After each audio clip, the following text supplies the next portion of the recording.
find that a right-angled brush, like a soft bristle toothbrush, really does a good job at getting in between the burrs. And as you can see, we've just started. We've got quite a bit of coffee taken out of it. One of the things we like a cotton swab for is that you can really see how much of the oil and grime and crud you're getting out of here.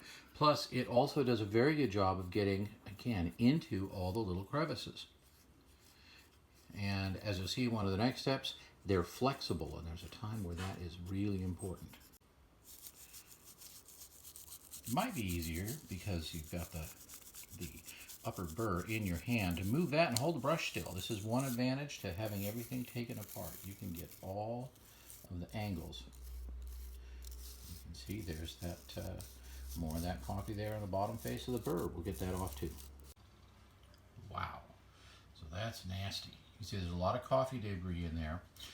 So the first thing we're going to do, of course, is clean out the burrs, but we're also going to be cleaning around where the ground coffee gets to, because it's no good pouring beautiful fresh beans if the stuff that's in there is old and nasty.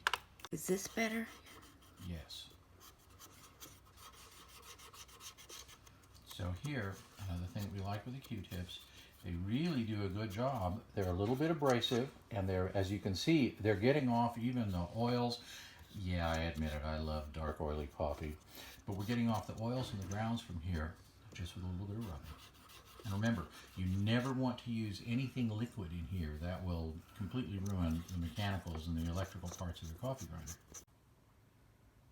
One nice thing about the Capresso is that the upper burr only fits in one orientation. You can't get it wrong. Now, similarly, this only goes in one way as well. You align the dot with the white pad, and there you go. Now you adjust it. And finally, wipe it down just to keep all of the oils and coffee grit and everything else off of it. As you can see, this is a pretty vintage machine. We've actually wiped out the most visible portion of the grind markers, but you can still feel them with every notch. And then last, in goes the sparkling new coffee container. Ready to brew a pot of something fabulous.